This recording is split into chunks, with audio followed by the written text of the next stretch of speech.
Il y a quelques mois, j'ai eu la chance d'être interviewé par Vice pour parler du dropshipping. La raison pour laquelle j'ai accepté de faire ce truc-là, c'est parce que Vice, c'est pas TF1, c'est pas M6. C'est un média que j'aime beaucoup, c'est un média qui généralement dit la réalité des choses. C'est pour cette raison-là que j'ai accepté l'interview chez Vice. La plupart des reportages que j'ai vus parlent de dropshipping sur TF1 ou sur M6, c'est juste là pour traîner les dropshippers dans la merde. J'ai eu la journaliste au téléphone avant plusieurs fois, on était bien là pour parler de la réalité du dropshipping et je trouvais ça vraiment cool que pour une fois, on ait un média qui s'intéresse à la réalité du dropshipping et pas à ce que montre TF1. Donc j'ai fait l'interview, plusieurs mois se sont passés, j'ai pas vraiment eu de nouvelles et j'ai vu qu'il y a quelques jours, le reportage est enfin sorti. Et je me suis rendu compte qu'il y a beaucoup de choses qui sont manquantes. C'est une interview qui a duré à peu près 2 heures, qui a été résumée en 7 minutes. Donc ce qui devait arriver arriva, c'est que en 7 minutes, on n'a pas eu le temps de tout dire, notamment les choses super importantes qui n'ont pas été dites. Donc c'est pour ça que je fais cette vidéo. Je fais une vidéo un peu réaction à l'interview que j'ai eue chez Vice parce que quand j'ai vu la section commentaires de la vidéo elle a explosé, elle a fait genre 300 000 vues, il y a eu genre 5 ou 600 commentaires, etc. Quand j'ai vu les commentaires des gens, je me suis dit, il manque tout dans cette vidéo, il manque tout le plus important. Le résultat escompté finalement est pas à la hauteur de ce que moi j'attendais. Cette vidéo, attention, n'a pas pour but de bâcher Vice et de dire qu'ils ont fait de la merde parce que c'est pas le cas. J'ai été très bien reçu chez Vice, l'équipe a été adorable, mais dans tous les cas, cette interview, il y a beaucoup trop de choses qui manquent, donc je fais une vidéo réaction pour finalement combler les manques, combler les trous, ok? Donc on va regarder ça ensemble. Et puis on va réagir ensemble en temps réel, etc. Donc on va d'abord prendre 3 secondes pour regarder les premières lignes juste au-dessus de la vidéo, là sur la page Facebook de Vice. Ils disent, donc ça c'est une citation que j'ai dite dans la vidéo, ok. En fin d'année, j'ai des mois qui montent à 30, 40, 50 000 euros de chiffre d'affaires. Ça c'est vrai, c'est ce que j'ai dit dans la vidéo, tu vas le voir de toute façon juste après. Et ça c'est ce que Vice ont dit, revendre un produit qui vaut quelques centimes pour ensuite le revendre beaucoup plus cher, c'est le principe du commerce en général, mais les dropshippers ont trouvé l'astuce pour se faire une marge d'enfer. Non. Vice là-dessus, non, désolé, mais non, c'est du clickbait, c'est pas du tout ça, c'est pas du tout ça que j'ai dit, c'est pas du tout ça le dropshipping. Là-dessus, j'ai été un peu déçu, mais passons, on va passer à la vidéo et on va voir tout de suite au niveau de la vidéo ce que ça raconte.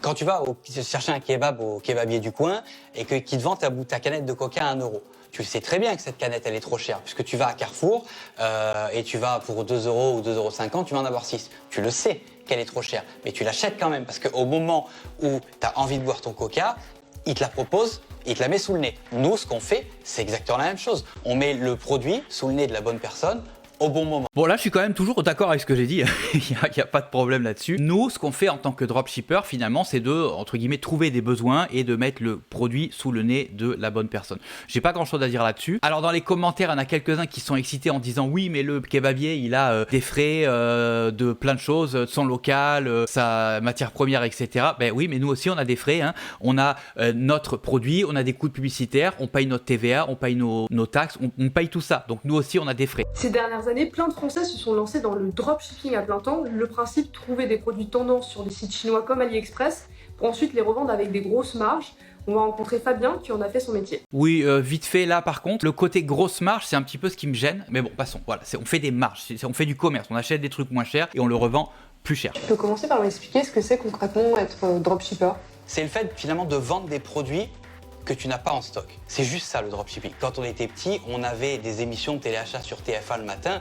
C'est pas TF1 qui ont des stocks, ils ont rien du tout. TF1 ils font juste une émission et les gens commandent au standard les produits. Ensuite ça part chez le fournisseur et c'est le fournisseur qui envoie. C'est du dropshipping. Là, les choses ont quand même été bien résumées. Le dropshipping, c'est juste le fait de vendre des produits qu'on n'a pas en stock. Amazon, c'est la plus grosse plateforme de dropshipping du monde. Ça, c'est un truc que j'ai dit également dans l'interview, mais qui n'a pas été retenu. Mais la plus grosse plateforme de dropshipping du monde s'appelle Amazon. Ils ont des produits qui vendent, mais qui sont envoyés par d'autres fournisseurs, d'autres vendeurs. Donc, j'utilise un outil qui s'appelle Minea, qui me permet donc de voir toutes les annonces qui sont actuellement publiées sur Facebook, sur Pinterest, et tous les placements qui sont actuellement qui ont été faits chez les influenceurs. Ça me permet de trouver pas mal tous les produits entre guillemets tendance du moment. Donc quand tu arrives par exemple sur... je vais juste réagir à ce moment-là. Là pareil, c'est des trucs que j'ai dit qui n'ont pas été retenus au montage. J'ai eu une question qui est arrivée après de la part de la journaliste qui me demandait qu'est-ce que je pense finalement des placements de produits, les influenceurs un peu qui vendent des trucs, des montres suisses qui valent 2000 balles et qui sont bradés à 30$, etc. ou 30€, pardon. Moi, je condamne ces choses-là. Ma chaîne YouTube, si tu connais ma chaîne YouTube, si tu me découvres avec cette vidéo, voilà, bon, ben, bienvenue, hein. Mais ma chaîne YouTube, moi, c'est ça que je fais. C'est que je suis là aussi pour condamner ces choses-là. Moi, pour moi, je trouve ça inacceptable. Arnaquer les gens en achetant des produits de merde et puis les revendre beaucoup plus cher, sachant pertinemment que c'est des produits de merde, c'est un truc que je condamne. J'ai fait près de 150 vidéos sur ma chaîne. Dans au moins une vidéo sur deux, je condamne ce genre de choses. Par exemple sur Minea, il te montre ici le top 10 des produits de la journée. Sur ce produit-là, par exemple, il y a 21 000 commentaires, 127 000 j'aime, 35 000 partages, etc. En fait, c'est que je suis pas mal sûr que le robot de Minea, donc il va récupérer toutes les infos, met en avant les publications comme ça qui ont beaucoup de ce qu'on appelle d'interactions en fait, et il te les met comme ça dans un top 10 des produits de la journée. Parlant de Minea ou de Dropispy ou tous ces trucs-là, c'est pas la seule manière de faire du dropshipping. Tu peux aussi faire du dropshipping de manière éthique en travaillant avec les petits producteurs du coin et tout ça. Il faut se sortir cette idée de la tête que le dropshipping, c'est acheter des produits sur AliExpress en Chine à 2 balles, les revendre à 30 balles. Non, pas du tout. J'ai montré cet outil-là parce que la journaliste m'a demandé de montrer si j'utilisais des outils pour me permettre de me faciliter la vie, etc. Oui, j'utilise ces trucs-là, mais c'est pas la seule manière de faire du dropshipping. C'est une manière parmi tant d'autres. C'est un site qui coûte de l'argent, oui. Je sais plus combien ça coûte, quelque chose comme 70€ par mois, je crois. Et tu gagnes combien par mois aujourd'hui grâce au dropshipping? Donc je me verse entre 3 et 4 000 € par mois de salaire. Le chiffre d'affaires, c'est le chiffre d'affaires. Mon salaire, c'est mon salaire. C'est deux choses qui sont complètement séparées. Là, je voudrais aussi apporter des précisions là-dessus. Les chiffres que généralement la plupart des dropshippers donnent, en dizaines, centaines, voire millions d'euros, c'est du chiffre d'affaires. Par-dessus, comme je te disais précédemment, il y a le coût du produit, les coûts de pub, t'as la TVA, t'as tes taxes, etc. On a beaucoup de choses à payer. C'est pas genre t'achètes un truc de balle, tu revends 30 balles et tu fais 28 € de marge. Non, c'est pas du tout comme ça. Ce serait trop beau si c'était le cas. En chiffre d'affaires, on en parlait un petit peu plus tôt, c'est variable. Donc en fin d'année, je fais forcément beaucoup plus d'argent qu'en début d'année. En fin d'année, j'ai des mois qui montent à 30, 40, 50 000 euros ou dollars plutôt de chiffre d'affaires. Et ça prend combien de temps, tu vois, par semaine de travail pour faire tourner une boutique correctement? Alors quand elle démarre, beaucoup. Ça prend toutes tes journées pendant... Maintenant, j'ai envie de te dire pendant quelques jours, parce que des sites, j'en ai fait 50, je pense. Donc aujourd'hui, je suis capable de faire ça beaucoup plus vite. Mais quelqu'un qui débute, vraiment, je pense qu'il est capable de, en un mois ou deux, quelqu'un est capable de démarrer. Je vais apporter là encore une fois quelques précisions. Ce que j'ai dit là, je trouve ça quand même assez réaliste. Je reviens pas du tout sur ce que j'ai dit. Quand tu es habitué à faire des sites, quand tu es habitué à faire tout le processus, ça va quand même assez vite, quelques jours. Quelqu'un qui débute, c'est pas en un claquement de doigts que les choses se font. C'est beaucoup plus compliqué que ça. Il y a beaucoup de choses à savoir. Il faut savoir déterminer quelle est ta niche, quel est ton positionnement. Il faut trouver des produits, il faut trouver des fournisseurs fiables et honnêtes. Des fournisseurs fiables et honnêtes. J'insiste vraiment là-dessus parce que c'est super important. Il faut créer ton site, la publicité. Il y a beaucoup de choses à faire. Le dropshipping, c'est pas juste tu claques des doigts, tu trouves un produit, tu le mets en vente et puis tu te goinfres. Non, pas du tout. C'est un métier qui s'est beaucoup professionnalisé. Donc aujourd'hui, pouvoir être capable de démarrer et commencer à gagner de l'argent avec le dropshipping, ça met quand même plus de temps. Tu travailles combien de temps par semaine maintenant qu'on va dire quand même que tu es un expert? Ça me prend, allez, en 1 heure par jour. Là. Ah oui, ouais, c'est ça. Mais oui, mais ça c'est, aujourd'hui, je te parle au moment où j'ai des sites qui tournent. Oui. Mais ça me prend, allez, 1 à 2 heures par jour, mais tous les jours. Là aussi, pareil, je vais réagir là-dessus. Le dropshipping, c'est la mise en place généralement qui est longue. Après, par la suite, une fois que tes sites sont mis en place et tout ça, c'est ok, il n'y a pas de problème. Ça va beaucoup plus vite parce que tu as moins de choses à faire. Mais la mise en place est longue. La mise en place, comme je te disais tout à l'heure, pour quelqu'un qui débute, ça peut prendre 1, 2 mois, voire peut-être plus. Hein. J'ai eu des élèves en coaching, enfin en suivi personnalisé, qui ont mis, par exemple, 3 mois pour sortir un site et puis être prêt à vendre. Mais une fois que c'est lancé, là, ça prend plus de temps. Ça, par exemple, ça c'est un site en anglais. Comme tu peux voir, ça, on pourrait jamais faire ça sur le marché francophone. Parce que ça fait pas sérieux. Là, les images sont de très mauvaise qualité. Les produits qui sont vendus sont des produits typiques dropshipping. Les photos sont mauvaises. Il n'y a rien qui va. Je suis très honnête avec toi, là-dessus, il n'y a rien qui va. Mais sur le marché anglophone, ça fonctionne. Je vais t'expliquer comment j'ai fait ces avis-là.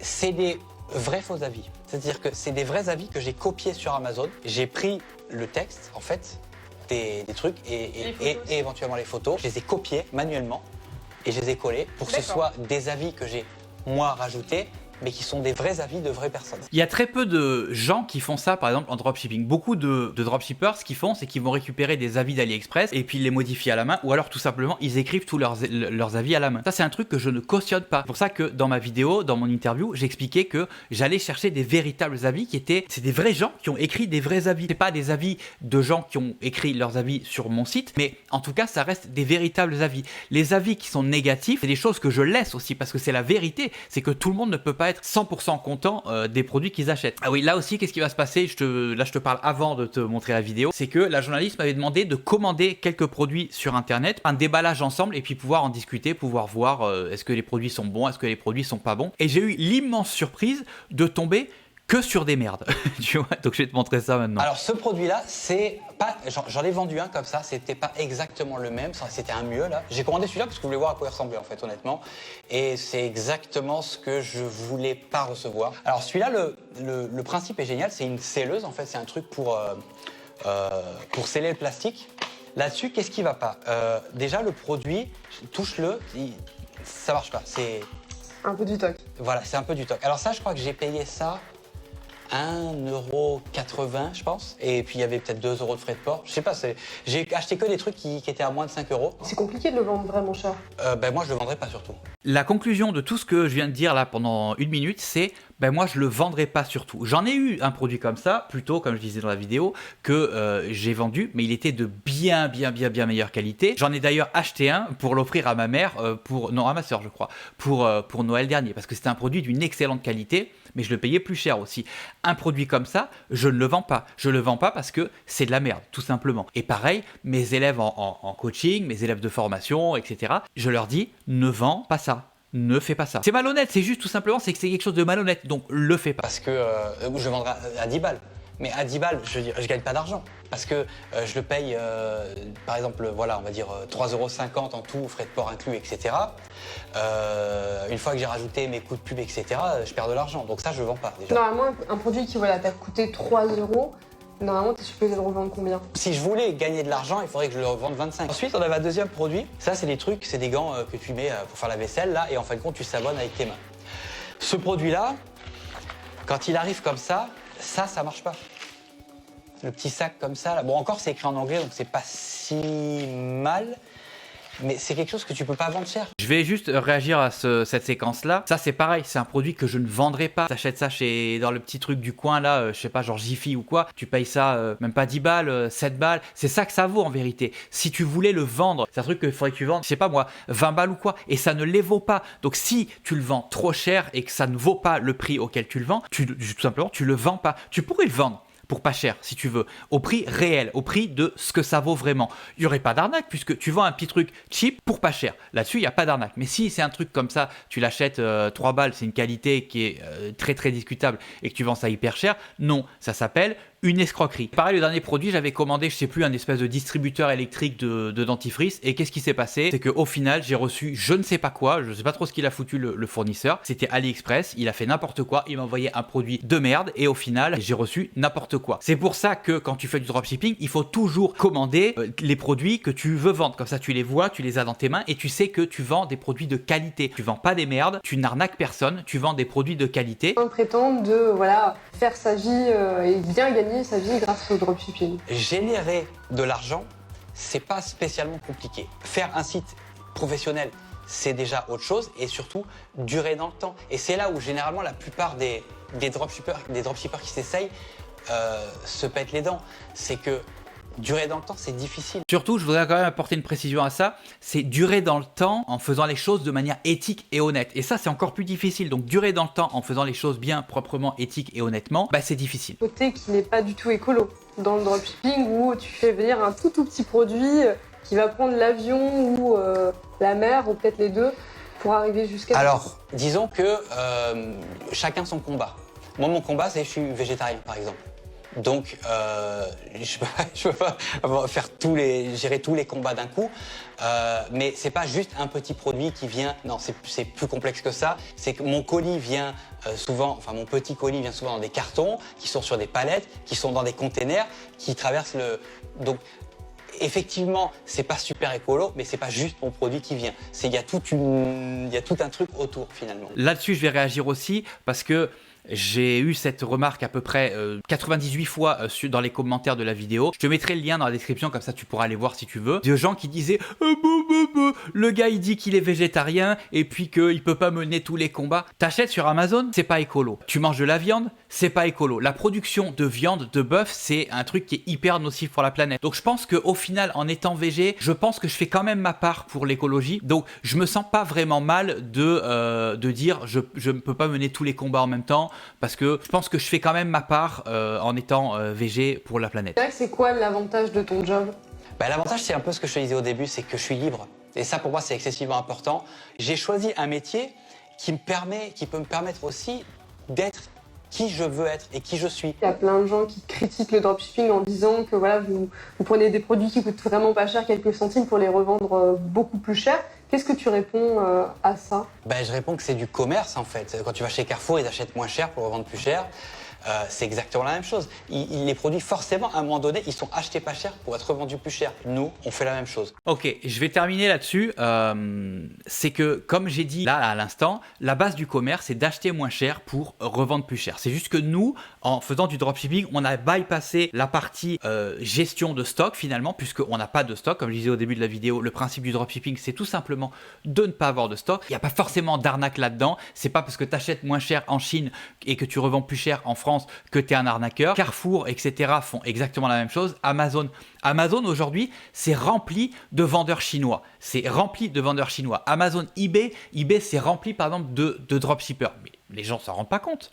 Les gens s'en rendent pas compte. Finalement, le dropshipping, c'est juste une manière moderne de faire, selon moi, de faire du commerce et de bypasser une partie qui est un peu compliquée. De ce fait, on se dispense finalement d'avoir du stock. Voilà, alors je te mettrai le lien de la vidéo dans la description, comme ça si tu veux, tu pourras aller voir et même répondre aux commentaires à tous les gens qui pensent par exemple que le dropshipping c'est une arnaque. Si tu penses que c'est pas le cas, vas-y, participe à la discussion pour peut-être pouvoir partager ton point de vue avec d'autres personnes qui n'ont pas le même. Pareil dans les commentaires, si tu as des questions à me poser, si tu as des trucs à dire, n'hésite pas, fais-le, dis-le moi, ça va me faire plaisir de te répondre. Cette vidéo n'était pas là dans le but de bâcher Vice ou de dire du mal de Vice, de dire qu'ils ont fait de la merde, parce que c'est pas le cas. C'est juste qu'on a dû résumer 2 heures d'interview en 7 minutes et forcément on ne peut pas tout dire. Ouais, excuse-moi, ça a coupé, là c'est la batterie qui a décidé de dire YOLO, moi je m'en vais, je démissionne. Alors n'hésite pas, si tu as des questions ou quoi que ce soit dans la section commentaires, tu peux me les poser, ça va me faire super plaisir de te répondre.